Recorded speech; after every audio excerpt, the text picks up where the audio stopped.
राज्यसभेच्या 6 जागांसाठी निवडणूक जी आहे ती सध्या होताना पाहायला मिळत आहेत आणि आज राज्यसभेच्या निवडणुकीचा अर्ज भरण्याचा शेवटचा दिवस होता। आज दुपारी 3 वाजेपर्यंतची मुदत जी आहे ती अर्ज भरण्याची होती, परंतु ह्या सर्व राज्यसभेच्या 6च्या 6 निवडणुका ज्या आहेत त्या बिनविरोध एकीकडे होताना पाहायला मिळत होत्या आणि दुसरीकडे शेवटच्या क्षणीच एक अपक्ष उमेदवाराचा अर्ज देखील या राज्यसभेच्या निवडणुकीत दाखल झालेला आहे। हेच अपक्ष उमेदवार विश्वास जगताप आपल्या सोबत आहेत। विश्वास जगताप जी, तुम्ही उमेदवारी अर्ज का भरला, कशासाठी भरला? संपूर्ण राज्यसभा निवडणूक ही बिनविरोध होत होती। खरं तर भाजप चौथा उमेदवार देणार म्हणून अशी सातत्याने चर्चा सुरू होती। भाजपने चौथा उमेदवार दिलाही नाही, त्यामुळे राज्यातली ही राज्यसभेची निवडणूक जी आहे ती 6 जागांसाठी ती बिनविरोध होणार होती आणि आता तुमचा अपक्ष उमेदवारी अर्ज येऊन या संपूर्ण पारड्यात बसला। नमस्कार, सर्वप्रथम माझे नाव विश्वास दत्तात्रय जगताप। राज्यसभेवर खासदार म्हणून निवडून यायचं किंवा फॉर्म भरायची संकल्पना किंवा माझ्या डोक्यात का आलं तर येत्या गेलेल्या 5 महिन्यामध्ये मनोज जरांगे साहेब हे महाराष्ट्रभर मराठ्यांसाठी मोठ्या प्रमाणामध्ये आंदोलन करत आहेत, उपोषण करत आहेत। याकडे सरकार पूर्णपणे दुर्लक्ष करत आहे। या दुर्लक्षित प्रश्नाला कुठेतरी वाचा फोडणं गरजेचं आहे। काल मनोज जरांगे साहेबांची खूप प्रकृती खालवली होती। त्यांना सर्व मराठ्यांनी विनंती केल्यानंतरनं पाणी आणि सलाईन घेऊन त्यांनी उपचार घेऊन मराठ्यांना दिलासा दिलेला आहे, कारण असा व्यक्ती परत होणे नाही। हा व्यक्ती जर मराठ्यांमधून निघून गेला तर मराठ्यांसाठी पुढची लढाई कोण लढणार? तर या लढाईसाठी मदत करण्यासाठी म्हणून किंवा मराठ्यांना न्याय मिळण्यासाठी कायदा होणं आवश्यक आहे। आता कायदा कसा होतो?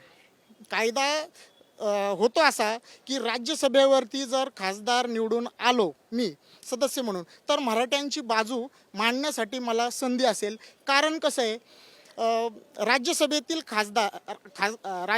खासदार हे कायदा बनवण्यासाठी एक तुम्हाला जगतापजी अडवतोय। खरं तर राज्यसभेची निवडणूक जिंकण्याकरता 41 आमदारांचं पाठबळ गरजेचं आहे। खरं तर 41 हा मॅजिक फिगर आहे। ज्यावेळेस 41 मतं तुम्हाला मिळतील त्यावेळेस तुम्ही ही राज्यसभा निवडणूक जिंकणार आहात। खरं तर ही 41ची तुमची श्युअरिटी आहे का? कारण की ज्या पद्धतीने पाहतोय आमदारांची गणितं आणि त्यानंतर सीटची गणितं, तर 6 जागांना म्हणजे अर्थात ही बिनविरोध निवडणूक सगळ्या पक्षांकडनं ठरवली असताना आपला अर्ज दाखल केला। तुम्हाला वाटते का तुम्हाला आमदार मदत करतील म्हणून? बिनविरोध एखादी निवडणूक होते म्हणजे लोकशाहीला खूप मोठा धोका आहे, हे मी असं मानतो। कारण विरोध करणं हा लोकशाहीचा सर्वात मोठा अधिकार आहे आणि जोपर्यंत विरोध होणार नाही तोपर्यंत हे नेते, हे राजकारणी, ही सत्ता, हे सरकार लोकांचं कुठलंही व्यवस्थित काम करणार नाही। तर त्याकरिता मी फॉर्म भरलेला आहे। परंतु ही राज्यसभेची निवडणुकीचा फॉर्म भरत असताना 10 सूचक आमदारांचं जे आहे ते सह्या लागतात। खरं तर सह्या लागतात। तुम्ही आमदारांशी संपर्क साधलेला का? कोणत्या आमदारांशी काय संपर्क साधलाय आणि तुमचा जे उमेदवारी अर्ज आहे तो स्वीकारला जाईल, म्हणजे पात्र ठरला जाईल का? आत्ता तुम्ही पाहताय गेले 5 महिने मनोज जरांगे साहेब आंदोलन करतात आहे, तर असं वाटतंय का तुम्हाला की पाठीमागून मराठा आमदार मराठ्यांना मदत करत नाहीत? येते लक्षात?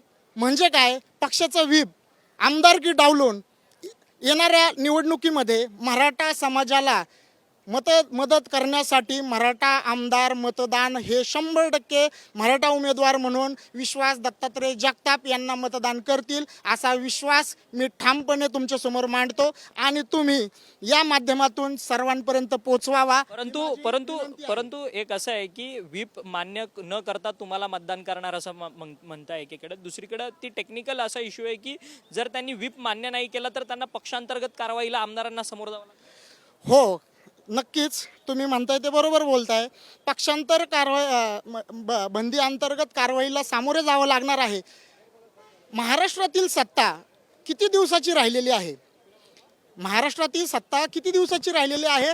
इन 4, 5, 6 महिने आणि येत्या 6 महिन्यात लोकसभेची निवडणूक लागलेली आहे. तुम्हाला 10 सूचक हे आमदार कुणी सह्या दिल्यात फॉर्मवरती ते सांगू शकाल? तुम्ही कोणत्या आमदारांची भेट घेतला? कारण की आता सगळे उमेदवारी अर्ज भरलेले आहेत ते साहीच्या साही वेगवेगळ्या पक्षांची लोक आहेत आणि त्यांना त्यांच्या पक्षातल्या आमदारांनी सूचक म्हणून सह्या दिलेल्या आहेत. तुम्ही कोणत्या आमदारांची भेट घेतली? अपक्ष आमदार आहेत का त्यात? बरोबर आहे, मीडियाचं काम आहे सत्य लोकांपर्यंत निडरपणे पोहोचवणे आणि हे तुम्ही चोखपणे काम करताय ह्याचा मला अभिमान आहे. परंतु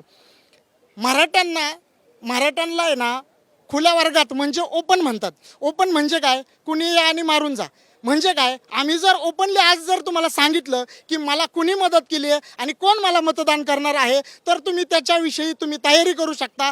हे माझ्याकडून होणार नाही आणि मराठ्यांशी गद्दारी ही मी कधी करणार नाही. परंतु मग आमदार कोण आहेत? सातत्याने तुम्ही म्हणतायत की मी काय मराठ्यांबरोबर गद्दारी वगैरे करणार नाही, परंतु 10 आमदार तुम्हाला खरं तर 10 आमदारांच्या सह्याच नसतील तुमच्याकडे सूचक म्हणून तर उद्या तुमचा उमेदवारी अर्ज तो बाद करतील. तुमचं नक्कीच बरोबर आहे, परंतु नसतील असतील काय असेल हे येणाऱ्या काळात म्हणजे उद्या समजेल तुम्हाला. जय हिंद, जय महाराष्ट्र. खरं तर धन्यवाद, तुम्ही आमच्याशी बातचीत केली होती. हे होते विश्वास जगताप ज्यांनी राज्यसभेच्या उमेदवारी अर्ज जो आहे तो अपक्ष म्हणून भरलेला आहे.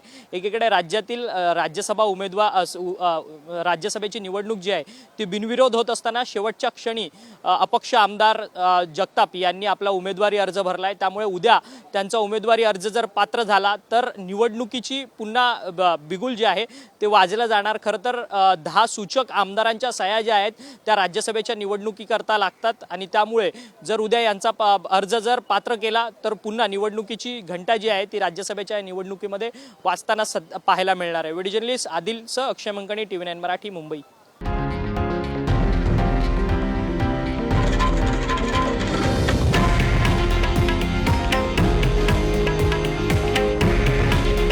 हे आहे देशातील नंबर 1 न्यूज नेटवर्क आणि आपण पाहत आहात TV9 मराठी. काळजी तुमची, हित महाराष्ट्राचं.